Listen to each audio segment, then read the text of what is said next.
3 personnages inutiles dans Naruto. Et je vous le dis, il y a des personnages absents de cette vidéo qui vont vous surprendre. Salut à tous, c'est Shinokaze. Aujourd'hui, on va voir 3 personnages de Naruto qui sont selon moi inutiles. Et quand je parle inutile, eh bien le critère pour savoir si un personnage est inutile ou pas, en tout cas dans le cas de cette vidéo, c'est le rapport entre l'utilité attendue de lui dans l'intrigue et son utilité réelle dans le récit. Par exemple, Ichiraku, ce qu'on lui demande c'est de nourrir notre héros pour qu'il puisse s'entraîner correctement avec de bons ramen et qu'il passe un bon moment au restaurant. On lui demande pas de changer le futur de mon ninja. Premier personnage, Tenten. Je pense que je peux affirmer, sans trop me mouiller, que c'est le personnage le plus inutile de Naruto. C'est un personnage qui aurait pu avoir une place importante, mais qui dans les faits, non seulement ne l'a pas, mais qui est même, j'ai envie de dire, agaçant, tant elle est à l'opposé de ce qu'on attend d'elle et de ses propres ambitions. Pour rappel, Tenten, lors de la présentation des objectifs de l'équipe de Guy, elle nous fait part de son ambition de devenir une grande kunoichi à l'image de la grande Tsunade, princesse Tsunade, Tsunade Hime. Alors comment dire, le manga est fini et un bilan s'impose. Qu'a fait Tenten pour se rapprocher de cet objectif au cours du récit? Bon, je vous donne la réponse, rien. Elle n'a rien fait. Tsunade est une ninja connue pour son corps à corps, ou disons clairement son taijutsu exceptionnel, et ses capacités remarquables de ninja médecin. Tenten, elle, n'a jamais cherché à maîtriser le ninjutsu médical, et s'est spécialisée dans le combat à distance. Alors oui, je sais, quand elle dit qu'elle veut devenir une kunoichi aussi grande que la fameuse Tsunade, cela n'implique pas forcément de l'imiter. Elle peut vouloir y parvenir à sa manière, en par exemple devenant aussi réputée que Tsunade, mais à l'inverse du corps à corps en utilisant des attaques à distance. Ça aurait pu être intéressant à développer,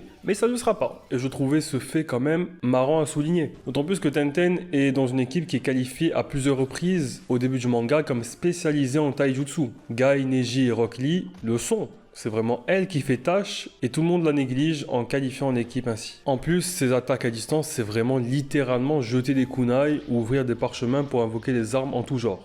Waouh. J'ai bien aimé l'anime qui ont fait durer le combat Tenten contre Temari pour donner une impression de force et d'utilité au personnage, mais je vous annonce que dans le manga, ce combat dure une seule page. Il est totalement ellipsé, il n'y a ni dragon jumeau ou autre. Et voilà, en plus dans le récit, elle n'a aucun moment de gloire, aucune utilité dans le scénario. Rock Lee a eu son moment contre Gaara, Gai Maito contre Madara et même contre Kisame, Neji contre Kidomaru et lors de son sacrifice pour se protéger Naruto, Tenten rien. Durant la guerre, elle s'est contentée de ramasser les artefacts du Rikudo et de les utiliser pour terrasser les ennemis tels que un masque de Kakuzu. Waouh. Deuxième personnage inutile, Kurenai. Bon, je pense que je n'étonne personne. Certains me diront que c'est normal, Kurenai n'a jamais prétendu avoir un rôle important dans le récit, et ce n'est pas complètement faux, mais si on compare avec les deux autres jonin instructeurs de la génération de nos héros, à savoir Kakashi et Asuma, ou même à d'autres jonin importants, à savoir Guy, elle fait pas le figure. Kakashi c'est juste l'un des personnages les plus développés du manga. Asuma lui a eu une mort mémorable qui a fait évoluer Shikamaru, qui a lui-même fait grandir Naruto quand celui-ci faisait à son tour l'expérience de perdre son mentor. Il a donc eu un impact direct sur le héros du manga, plutôt indirect pour le coup. Qui plus est, il a aidé Naruto dans sa maîtrise de la nature élémentaire de chakra, le futon. Il a aussi sauvé Shikamaru des ninjas d'Oto. Guy, comme dit plus tôt, il a eu ses moments marquants.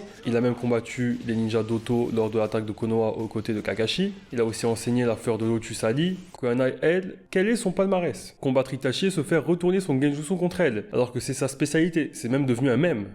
Voilà, c'est tout. Elle n'a rien fait d'autre. Attaque de Konoha, je ne me rappelle pas l'avoir vu combattre. Lors de la 4ème Grande Guerre Ninja, elle était femme au foyer, elle n'a pas participé à la bataille. Vous me direz, son rôle, c'est de porter l'enfant d'Asuma. Ouais, waouh.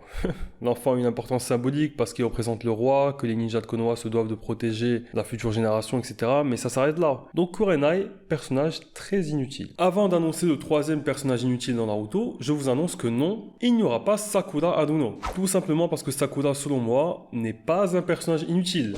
Oui, vous avez bien entendu, Sakura n'est pas un personnage inutile. Alors oui, au vu de son rôle, on est en droit de s'attendre à plus venant d'elle, bien plus que ce qu'elle a concrètement fait au cours du manga, mais elle n'est pas totalement inutile. La promesse que Naruto lui a faite a un rôle essentiel dans l'intrigue. Elle est utile en tant, entre guillemets, qu'objet à protéger, notamment contre Gaara. Je sais que pour certains d'entre vous, ça c'est de l'inutilité parce qu'elle devrait pouvoir se débrouiller toute seule vu son rôle supposé dans l'histoire. Mais bon, ça reste une utilité indirecte, disons. À quoi sert Princess Peach dans Mario Bros?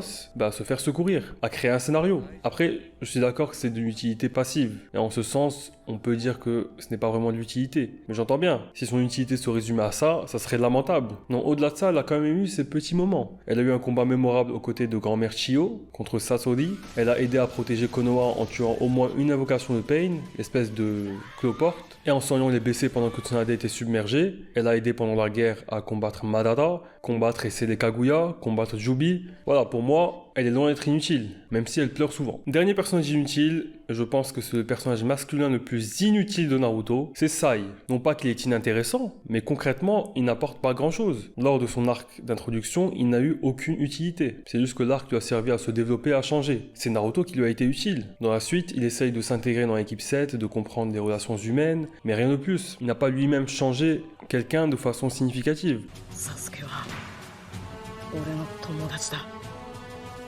Yatto dekita. Taisetsu na tsunagari da. Tsunagari. Bon, il a testé Sakura vite fait en se basant sur ce qu'il a lu dans les livres, mais ce n'était pas vraiment utile. En combat, il n'a jamais eu de rôle décisif. On le voit aider Hanko dans sa mission, mais bon, ça ne sert à rien dans le scénario, quoi. Et ok, il a battu son frère Edo Tensei, mais disons des termes. Son frère est tellement faible que n'importe qui aurait pu le céder. Il a aidé sur des champs de bataille, mais pas de façon significative. Je me rappelle d'une attaque aérienne qu'il a essayé contre Madara et Obito, ou contre Jubi, et justement, une des divisions cellulaires de Jubi l'a arrêté dans son élan en lui renvoyant des pics. Il a confirmé aux autres la mort de Danzo par l'absence du sceau maudit dans la langue, mais l'information aurait pu être confirmée d'une manière ou d'une autre tôt ou tard. Bref, Sai complètement inutile. Et vous, donnez-moi 2 ou 3 personnages inutiles dans les commentaires, ou même un si vous n'êtes pas inspiré. Sur ce, je vous dis à plus, et n'oubliez pas que je n'ai pas d'ennemis.